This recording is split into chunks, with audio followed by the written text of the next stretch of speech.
আবারও আলোচনায় মডেল ও মিস আর্থ বাংলাদেশ মেঘনা আলম। এবার নিজের চরিত্র ও কুমারিত্ব নিয়ে খোলাখুলি কথা বলেছেন তিনি। 31 আগস্ট ফেসবুকে এক পোস্টের মাধ্যমে মেঘনা আলম এসব কথা বলেন। আমার সাথে শারীরিক সম্পর্ক যেটা বলা হচ্ছে এটা কোনো পুরুষেরই নেই। এলএমই সার্টিফাইড বিশ্বসেরা কপারে তৈরি ওয়ালস এন্ড কেবলস, যা আপনার স্থাপনাকে রাখবে সব সময় নিরাপদ।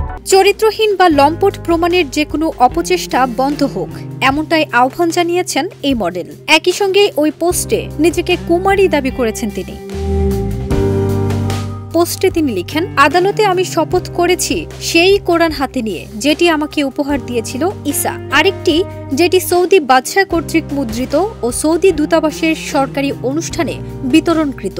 আমি আল কোরআনের উপর হাত রেখে ঘোষণা করেছি, আমার জীবনে আমি কখনো কারো সাথে যৌন সম্পর্ক করিনি, এমনকি ঈসার সাথেও না।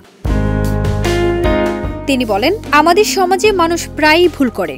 দাড়ি, জুব্বা, বোরখা দেখলেই মনে করে সেটি পবিত্রতার প্রতীক, আর কোনো নারী খোলামেলা পোশাক পরলেই ধরে নেয় সে সহজলভ্য।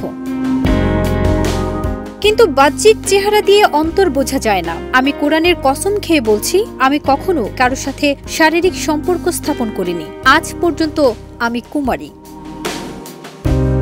মেঘনা আলম বলেন, শুধুমাত্র ক্ষমতাধর কারো সঙ্গে বিয়ে ভেঙে দেওয়ার কারণে আমাকে মিথ্যা মামলার মাধ্যমে হয়রানি করা বন্ধ হোক। ইতিহাসে বারবার নারীকেই অগ্নি পরীক্ষা দিতে হয়, অথচ পুরুষ থেকে যায় প্রশ্নহীন, নিরাপদ ও অব্যাহতিপ্রাপ্ত।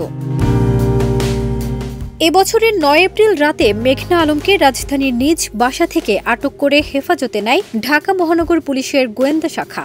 আদালত মেঘনা আলমকে বিশেষ ক্ষমতা আইনে 30 দিন আটকে রাখার আদেশ দেন। নির্দিষ্ট কারণ না জানিয়ে মেঘনা আলমের আটকের ঘটনা নানা আলোচনা সমালোচনার জন্ম দেয়। পরে চাঁদাবাজি মামলায় মেঘনা আলমকে গ্রেফতার দেখানো হয়। ফারজানা নিকিতা, দেশ রূপান্তর।